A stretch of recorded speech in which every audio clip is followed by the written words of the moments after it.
Welcome to the Daily Exchange. We're here with Edenchain live, guys. We're going to talk about the project. We're going to talk a little bit about Binance Coin as well. We've got HJ, we've got James with us, the big man himself, and we'll see you guys right after this.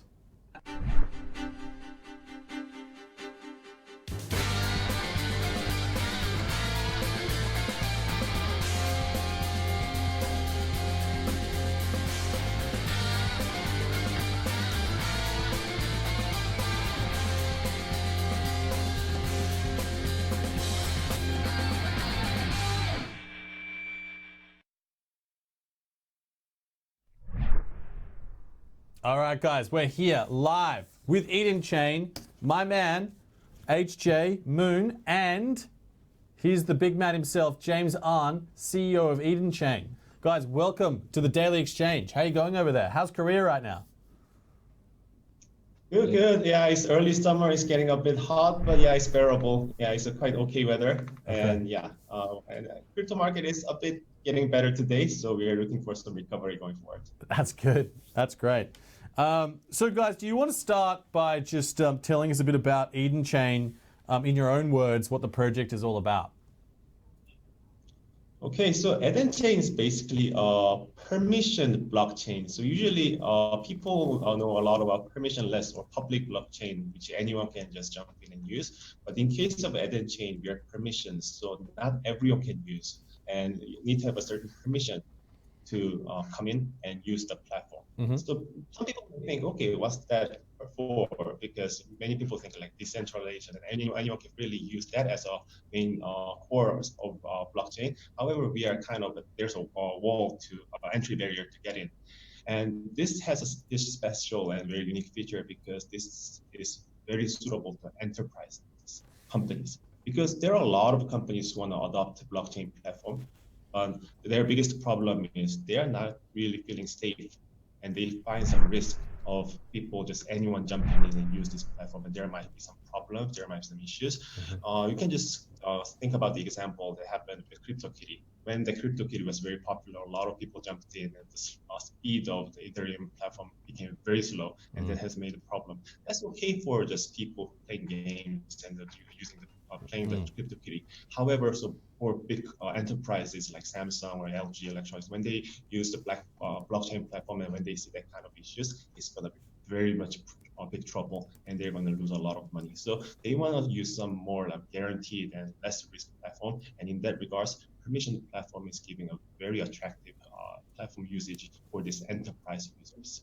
Mm-hmm. So on that regard, we are making quite a lot of partners with across the world, not only in Korea, but MNCs and some public entities, as well as, of course, a lot of startups. Mm-hmm. So I think that kind of enterprise approach is the unique feature that we have. And in terms of the technical characteristic, we have two very unique technical characteristic. One is scalability, achieved by namespace.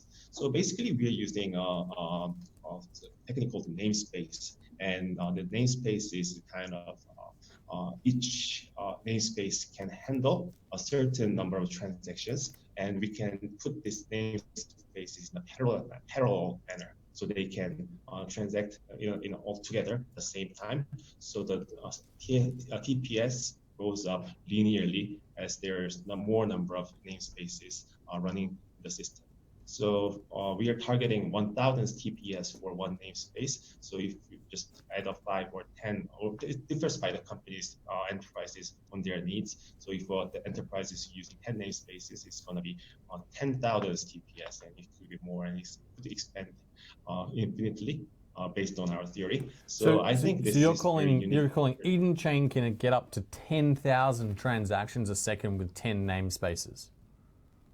With 10 namespaces is 10,000. With 100 namespaces, it's going to be 100 times. So theoretically, the highest TPS that we can achieve is, how much is it, James? 65,000 TPS. 65,000 sort of the max. Sorry, 65 million. 65 million TPS. 65 million. Theoretical. 65 million transactions a second. Wow, that's insane. Yeah, there is. Yes. Because theoretically, What kind of tools do you think enterprises that need that kind of scale, like 65 million transactions, what are the sort of use cases that you guys are targeting with that, with those real high end number of transactions? Like, what are the systems that you're targeting? So actually, the enterprise needs are all different. So there are some companies that require very high TPS, but there are also some companies that do not require that much a high of a TPS. I think in terms of like some like contents or supply chain or IoT, I think a decent number of TPS will be required. They do not need that much of a super high like TPS. But like some other industries like gaming is an industry that need a very high TPS, and they need maybe not as high as like 65 million, but they need quite a sizable, very high number of TPS, so we can kind of adjust to the needs of the enterprises by providing the number of namespace they require. Actually, there will be some companies that are happy with like a couple of namespaces for 5 or 10, and there are companies that require like more than 100 or 1,000 namespaces. So we can just cater to the enterprise demand. That's the one unique feature that we have and that we provide to the enterprises. Oh, very cool. So obviously being a permission blockchain is obviously really key. Now there are you have some fellow blockchains like Icon and Wanchain from Korea. Tell us how does Edenchain differ from Wanchain or Icon or even EOS? And I would say the Icon and Edenchain has a different angle. In terms of Icon, they are looking for providing interoperability. I mean, they want to integrate all the different kind of blockchain into one using their platform. But in our case, we are permissioned blockchain, and we want to have enterprise as a platform user of Edenchain. So angle is quite different. Okay, so they're really trying to like talk between the different blockchains, and EOS itself is, I guess, pitching itself as an enterprise blockchain as well. But I guess you guys are really, in juxtaposition to that being a permission-based blockchain. So in other words, that's really a private blockchain, would you say? No, it's a permission blockchain. In my terminology, permission blockchain allow users to have these kind of characteristics. The first one is transparency and privacy and controllership of the blockchain. But EOS, in my knowledge, is a permissionless blockchain, and enterprise cannot control transparency and privacy and controllership. So from my viewpoint, those are not applicable to real use case for enterprise user. But unlike in our Edenchain, we give full controllership to enterprise user. If they do not want to expose any details of transaction to public, then they go for it. If they do not want, if they want to have their own blockchain platform policy, then we allow to do that. So we provide the extreme flexibility to enterprise user. I think those parts, enterprise user love Edenchain. Okay, very cool. So that's a real key difference there, is the privacy and the permission based and the difference there between the other major blockchains right now. That's really, really interesting and fascinating as well. Guys, you just finished your, I guess, private sale or token sale or ICO, I believe.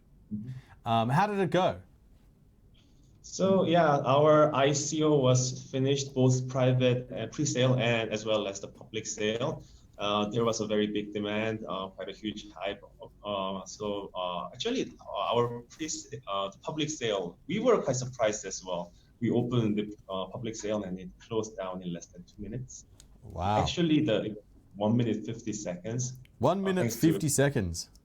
Yeah, thanks to a huge demand from the community. So yes. Who was that? Who were the main sort of people that were interested in Edenchain? Who would you say they would be? Have you done some analysis on that? Big enterprises demand for partnerships, and also large VCs joined, a lot of influencers as well. But in terms of the breakdown or geographical breakdown, Edenchain is based in Korea and the key members are Koreans. However, the actual demand from Korea was less than 1%. Really? Over 99% was came from non-Korean investors. So a large part from like other part of Asia, Russia, CIS region. Also, a big, huge chunk of the demand came from America, Europe. It was pretty across the globe. And there were large demand from like Australia, Africa, some regions that we really didn't expect. So the demand and the big hype came from across the world, and we really feel thankful for all the demand for the energy. That's fantastic. And you guys raised, how much did you raise in the ICO? 24 million USD. 24 million US. And the token price for the raise was, what was the token price? Token price was 0.06, so 60 cents per one Eden token. And this is same for pre-sale as well as public sale. So 60 US cents. Yeah, 60 US cents. Cool. So you guys have obviously done the raise right now. I'm assuming, where are you guys at with in terms of the token generation, or are you going to send out a token, an ERC20 token, or what's sort of the plan there? So yes, we are going to issue a ERC20 token first, and then once our mainnet is launched, we are going to swap that to native. And the token distribution will likely happen one day right before the exchange listing. And we are now, as our ICO is finished, we are very actively talking to a lot of major exchanges, and I think there will likely be some progress in the near future. And once that happens, there will also be the token distribution, and it will likely be listed in some major exchanges. Oh, cool. So why are you guys sort of waiting until you get on an exchange before you release the tokens? Well, there has been some cases that we've seen from other tokens that really having these tokens without really trading in the exchange caused some problems at the exchange. And there's some leakage out to some like other DEX, and it has made, I think, as you know, there has been some problems happened for some other competitors. So yeah, in order to avoid that and try to as be transparent as possible, we're just waiting for the exchange listing and distribute by the time of the exchange listing. Cool, man. Cool. Yeah, I think we've seen some interesting things happen with Quark Chain. I think that was one of the ones that had an interesting time. But the volatility was very high. Yes, we saw that, and we are trying to kind of mitigate the big volatility after the listing, and we are thinking of many ways to do that. Yeah, so I think you can expect that the volatility of Edenchain once it gets listed is not going to be as dramatic or huge as some other competitors does when they did their exchange listing. Well, I think well, you've got sort of a market cap of 24 million. EOS is trading at a market cap of 12 billion or 10 billion, right? So, how much potential do you guys see in the coin and where it can go? It's a very tough question to answer right now, but I hope that within this year, yes, we make some big achievement, such as top 50, the coin in the list. Yes, that is the goal of this year. And also, in order to achieve that goal, we are doing a lot of things. We are doing two angles. First is the partnerships. As mentioned, we are making a lot of partnership companies and actively talking to them to use that, onboard them on Edenchain platform. So our key focus is, rather than the price appreciation is on the making real use case. Because if you look at the current blockchain industry, there are a lot of companies, a lot of prominent companies with good technology, but it's pretty hard to see any companies with a solid business model or real use cases. And it's kind of like on the very focused on the technical side. So our focus is, given our nature of the enterprise blockchain, we are trying to make as many use cases as possible in the real world, and a lot of companies using our Edenchain platform. And once we start to show that, we think the price appreciation will likely follow, rather than focusing more on the price itself. Okay, that's fantastic.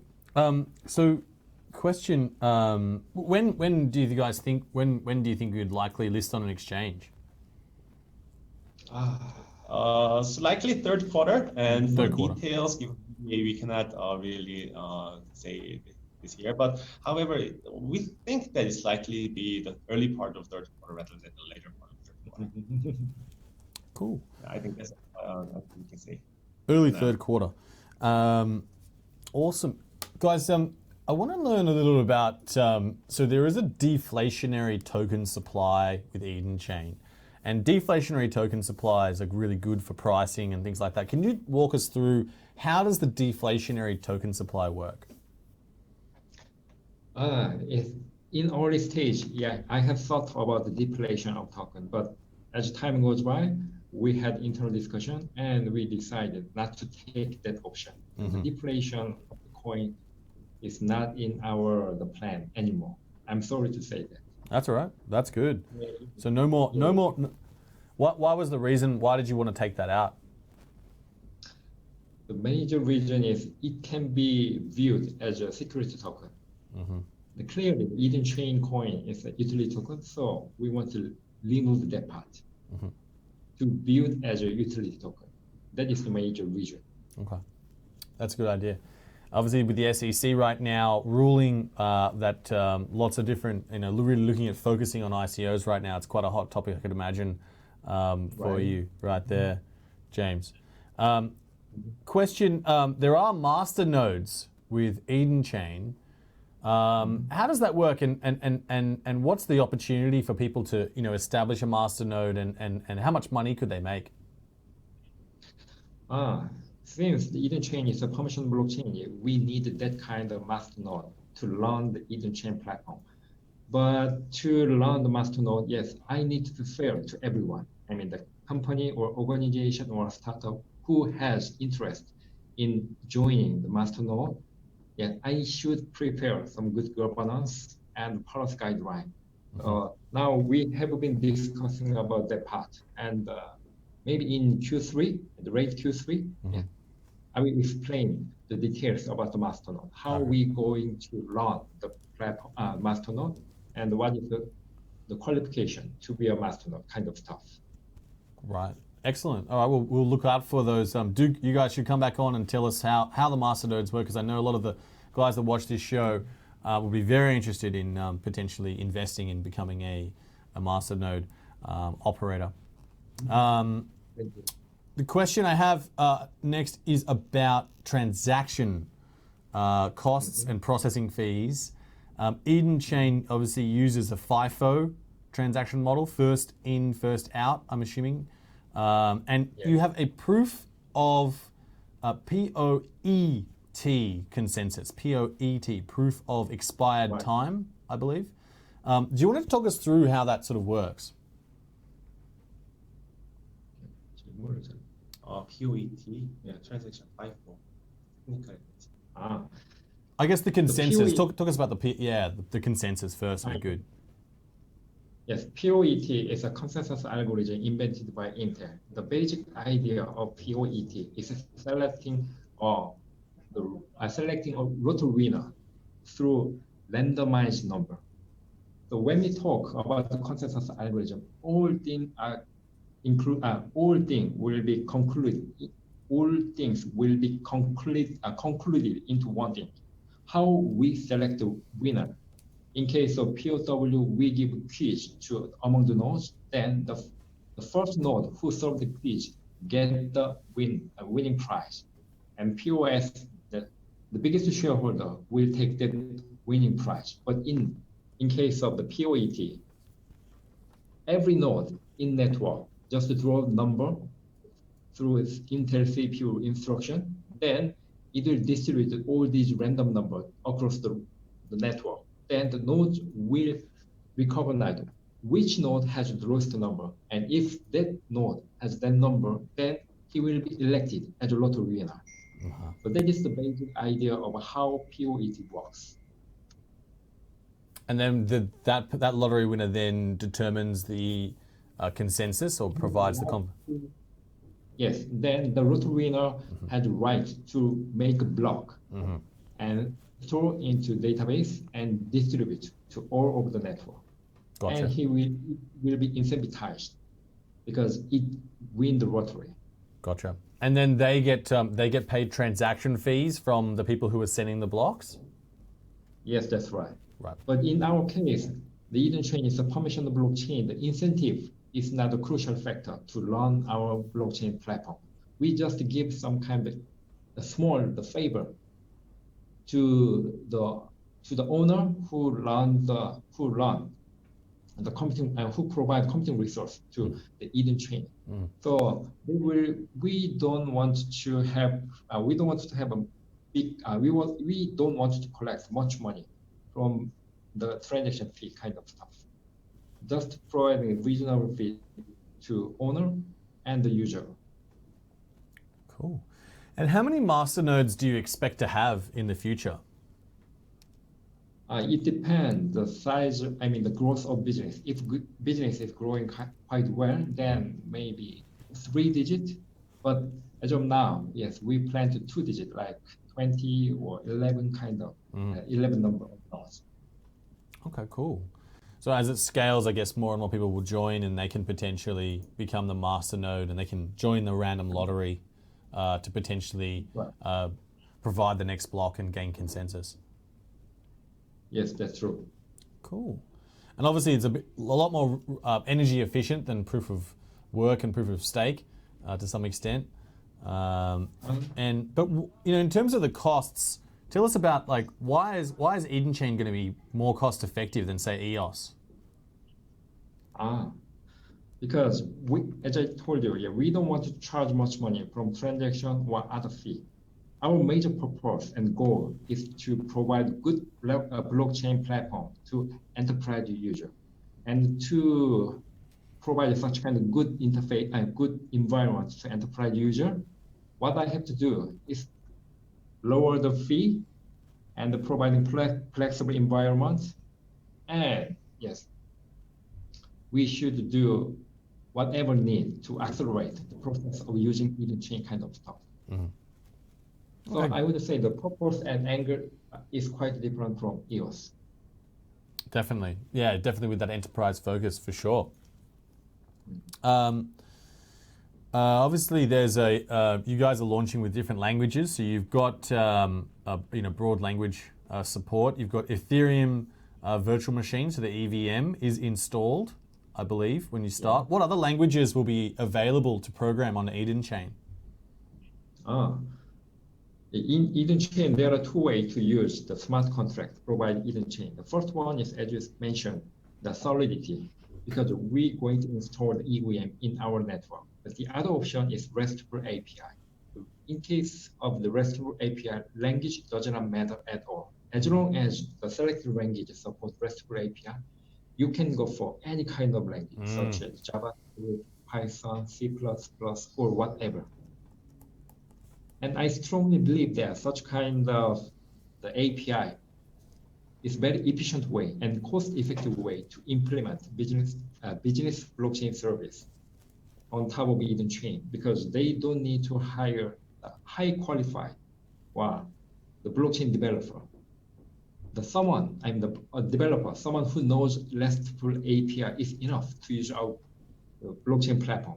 Well, that's going to dramatically improve the distribution of Edenchain, because obviously a lot more developers these days know REST APIs versus knowing some sort of smart contract language. So that's very, very interesting, and it's a great functionality. Tell us, guys. You guys have a lot of. Tell us about the developers and the support teams you guys have currently. Who's building this, and tell us about the teams you have. Okay, so currently we have 5 core developers located in Seoul. However, given we need more number of the developers to make our platform really function well, and also there will be a lot of partner companies joining, and we also need the technical support for these partner companies. So actually, we have recently made an agreement or acquisition for one of the very prominent development company in Southeast Asia, and that's likely to be announced pretty soon. And once that happens, you're gonna have around 15 to 20 very high quality senior developers joining our firm as a subsidiary. And also we are making another JV for another partner company, and that partner company will likely to help the technical services for our partner companies. So that's going to be another second company that's only mostly for the partner company technical support. So yeah, and that company will have around 20 developers. So we are kind of very fast building up the development capability. And by end of this year, I think the development team will be at the number of 30 to 50, and that's going to expand even faster next year. So yeah, that's one of our fast progress in the technical side. Really interesting. Guys, as you're watching, do send in your questions. Do ask away as to what you guys want to know from the guys. I might just quickly, guys, give a quick price update in the market right now. Ever so quickly, guys, Bitcoin is trading at 6,714, Ethereum at $517, EOS at $10.54. Litecoin just under $100 at $98.54. Ethereum Classic at $15.10. I give Ethereum Classic a tough time, but you know. Tron's trading at 4.5 cents. Ripple at 54 cents. Bitcoin Cash at $886. And IoT, so IOTA at $1.17. Cardano at 16 cents. Guys, tell us about, you definitely have some major partnerships in the works. That I've read about. Tell us about the partnerships you're most excited about, that you are looking forward to, and you think will obviously really drive a lot of value for people using Edenchain. Yes, so actually we have quite a lot of partnerships. You can just see from our webpage of partner companies. But given the fact that the large corporations and the MNCs, they are relatively more cautious in terms of really disclosing these matters. So most of them are the NDA. And they will likely be disclosed once the time is right. However, I think for the startups and the smaller companies, we are relatively more open for the disclosure. And actually, the companies that are most active in terms of adopting blockchain are the startups. And in order to approach it to a large number of startups at a very short period of time, very efficiently, is via accelerators. So we are making partnerships with, rather than like each startup companies one by one, some of the major accelerators in Korea or Asia or in US or in other regions. And those accelerators have like hundreds of startups under their alliance, under their partnerships. So yeah, so by doing so, those accelerators can find the most efficient and the best companies that can use and make synergies with blockchain technology, and we are introduced with those companies, and they are working with us. So I think one example that we can disclose at this point is the AAA, Across Asia Alliance. That's one of the biggest the accelerator in Asia, and they have around 780 startups under their alliance, and they're incubating.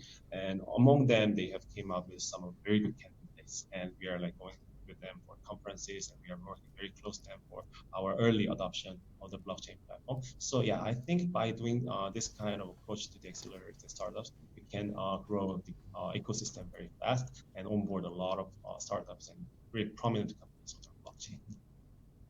Fantastic.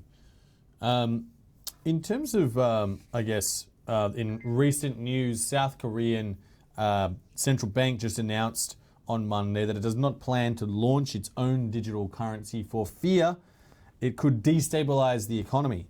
In the Korean Times on Monday, the Bank of Korea said that basically it could be a moral hazard, which is rather interesting, causing lots of instability in the market. What do you guys think about the Bank of Korea and I guess what its views are on cryptocurrency?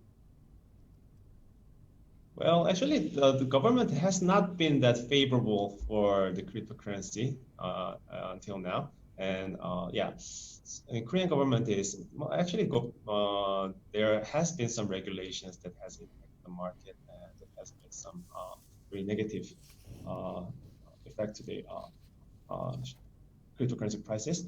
However, what we see is there will likely be more coming going forward, because there has been an election happened last week, and last Wednesday was a big election in Korea. And we are hearing that the government as well as the central bank is preparing a lot of regulations to be implemented or to be announced after the election. And the election has happened, and it's time that those regulations or announcements will likely come out. So yeah, I think there will be a lot of noises from the government side, and we are looking very closely and monitoring what's going to happen. Yeah, but I think that's an area that we are keeping eyes on at this point. Totally, yeah. That would be great, I guess, this new election and what's changing there in the Korean market when it comes to crypto currency. Now, obviously, guys, there is a lot of different protocols launching right now, a lot of different chains and blockchains, some very impressive projects coming out. Why do you guys think, what's sort of the one thing that you guys would say that's going to ensure your success? What's the one thing you're gunning for? I think that comes from our practicality, because the most of the new projects, they always come up with new technology. Yes, their idea and the basic approach seems to be quite good. But my point is, it takes some time to be proved there's a good technology to solve the issue we have now.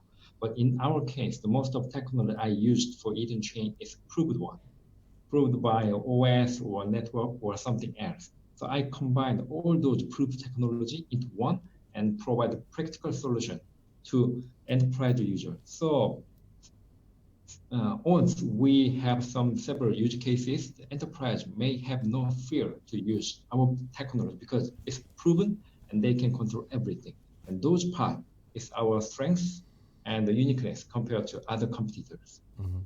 Fantastic. Yeah, I think that's proven technology is what all enterprises want. Do you guys have a plans for a consultancy business to consult to enterprises and help them onboard the technology? Yes, sure, because that is our duty to help those kind of enterprise to design and architecture blockchains, blockchain the application. So we have planned to provide such kind of consulting service to enterprise user. Mm-hmm. That's fantastic. Actually, we have gone through a lot of experiences through our ICO process. I think anyone who has done this ICO will likely know that there's a lot of problems everywhere, like from this, from legal to marketing and all this establishments and technical side and reaching out to this community. And yes, but we have gone through all those experiences and we have our knowledge and experience. And I think based on our experience, we can share this to the partner companies which are using our platform. So I think that kind of experience is going to be a valuable asset for this consulting service. 100%. It's definitely one of those major experiences that anyone would want to have. And obviously it's a very new thing to go and launch an ICO. And it's congratulations, guys, as well for raising the money. And I appreciate you guys very much coming on the show and telling us all about Edenchain, which does seem like quite a fantastic project. Do keep us up to date. Our subscribers do enjoy.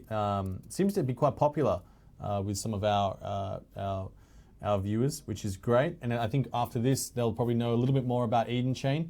And we do look forward in Q3 to some interesting news and updates. And maybe come back on the show then, guys. Thanks so much, James and HJ, for joining us today on the Daily Exchange. Thank you. Thank you. Thank you for inviting. Yes, See you guys. Time. Guys, we're just going to cut to a clip now from a video interview with Luke Patterson of Budbo, and just telling us all about... Joel, can we bring that up? Are we good to go? Yep. And we'll just have a little look at this interview. But thanks very much, guys. So my name is Luke Patterson from Austin, Texas. We're with Budbo Token International. We've been on the cannabis industry for about 3 years now, running a consumer-facing mobile app and also a supply chain management which tracks commercial marijuana movements. So what exactly is it that you do? Right. So on the consumer-facing side, we do user analytics based on location. So we give kind of business data back to dispensaries, growers, manufacturers, so they know what products and strains are going to be popular in their area.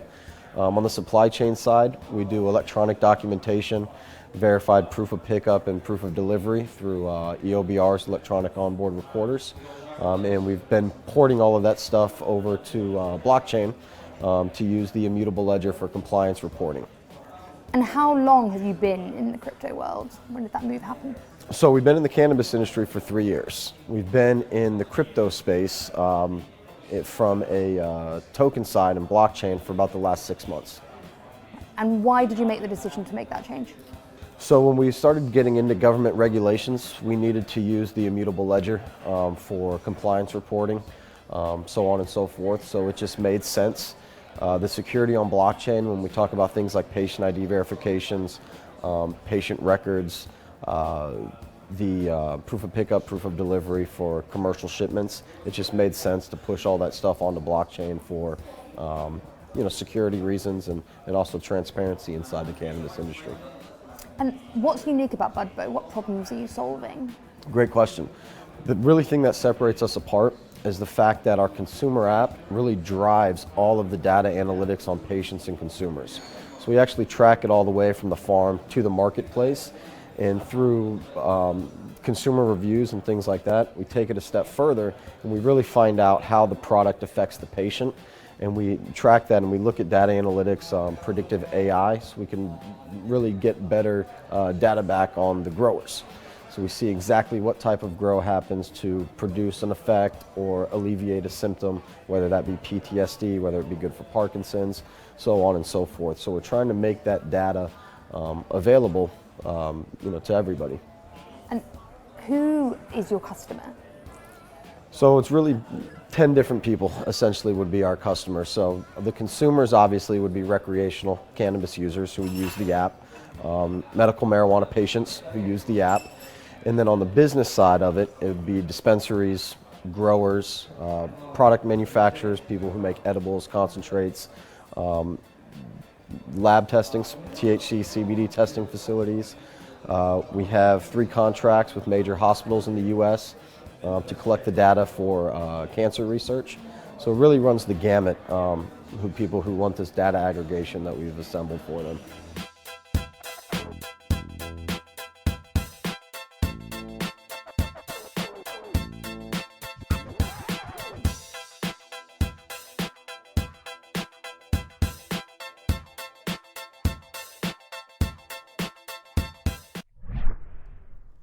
Welcome back, guys, to the Daily Exchange. We are talking about coins, coin prices, top 5 coins right now. Ethereum went up 4% overnight, which is really interesting. I think the SEC is definitely helping it. Bitcoin back up over 6,700, which is really interesting as well. Potentially the Square apps news may have helped that. Square being a payment and cash application has been given the license to actually be able to trade cryptocurrency on it, which is really interesting.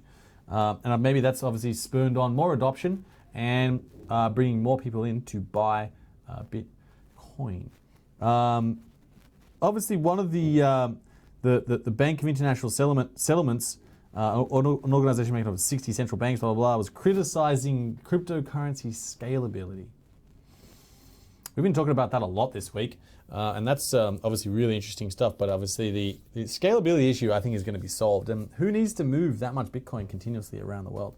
And I don't know whether they're understanding exactly all the different dimensions and what each of the coins is supposed to do.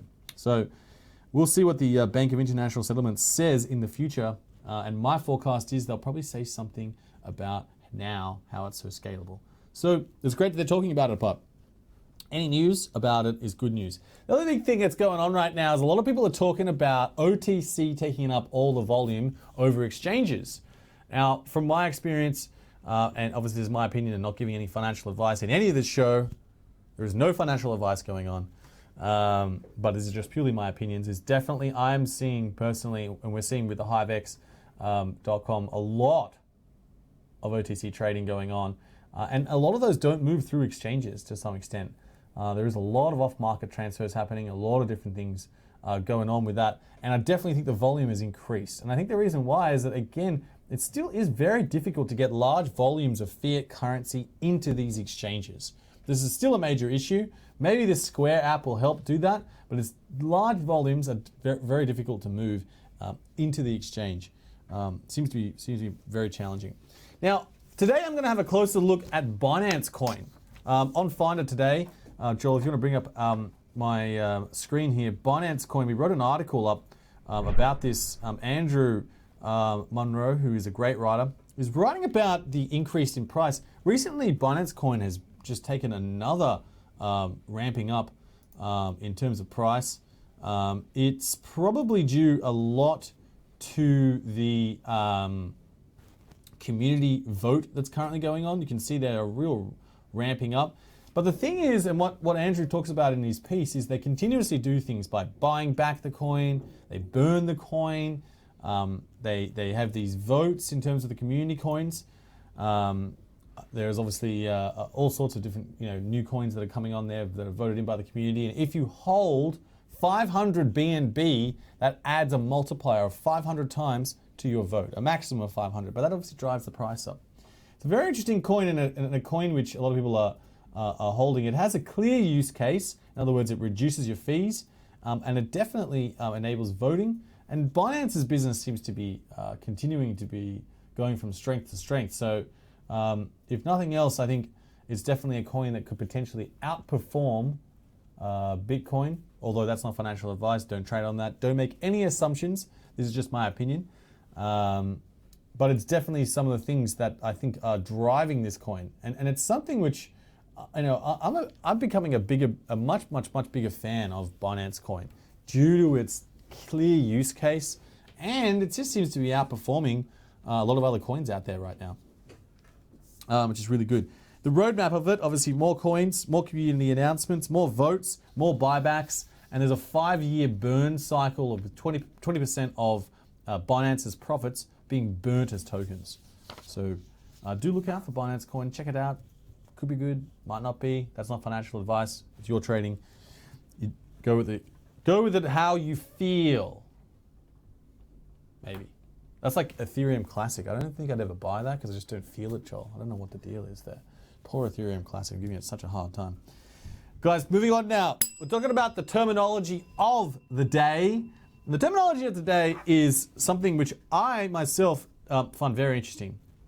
So the first thing is, we're talking about what is an MBTC, a UBTC. I don't think that's supposed to be U. I think that's pronounced as a micron, if I'm not mistaken. A micron micron BTC and a Satoshi. And the clear differences here I just want to explain is an MBTC is a 1,000th of a Bitcoin. So 1,000th of a Bitcoin. A micron BTC is 1,000,000th of a Bitcoin. And I believe a Satoshi is 10 to the power of 8 of a Bitcoin. So micron BTC. The key thing I want to explain with this, guys, and I may have got that wrong with Satoshi. I apologize if I did. I'm sorry, Satoshi himself, for getting your metric incorrect. But what I do want to say, and what's really important to know, and this is something which a lot of people I don't think quite understand, but if there's one thing you can share, my request today is to share with a friend, did you know you can buy 0.001 of a Bitcoin? Because most people see Bitcoin and they see, well, it's $6,700. That's a lot of money. I don't want to get involved with that. I missed the boat. People get scared by that big price. But I don't think they realize that you can buy a smaller portion. So why don't you say potentially you could buy, 100 MBTC or even, 1,000 micro BTC or even talking Satoshis. Get it out there, guys. Help with this adoption. Explain that you can buy less than one of a Bitcoin because it's very different to dollars and cents, right? If you own 0.001 of a Bitcoin, it's still worth something and you can still trade that, which is very different. But that's the terminology of the day. MBTC, Micron BTC, and a Satoshi. Now, moving on back to trading trends. What we're noticing right now is Coinbase, for some reason, are coming out and saying we're going to add lots of coins. This is like probably the biggest speculation if you go back sort of 4 or 5 months when there was huge speculation around Ripple potentially launching on Coinbase. It never quite happened. There was a big controversy around it. There was another big controversy around when a coin did launch. There was some insider trading potentially. They just launched Ethereum Classic and now it seems Coinbase, they're back, baby. We're back. They're going to launch some new coins.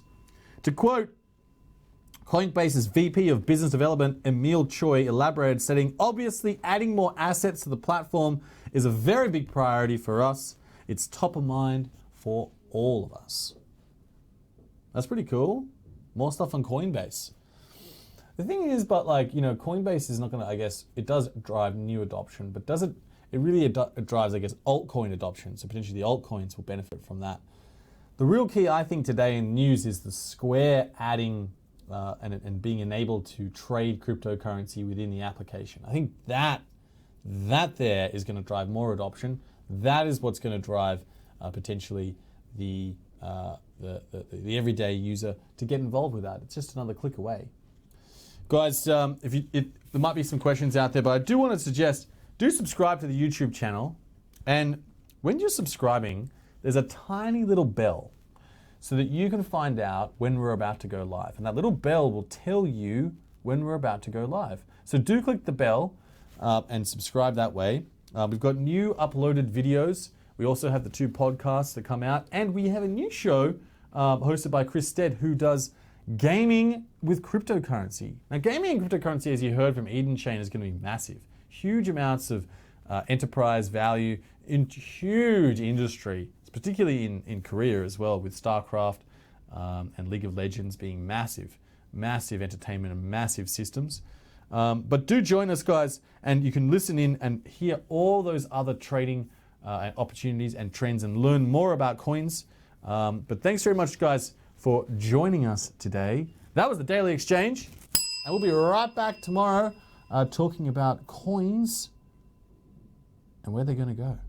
Thanks very much, guys. Talk to you soon.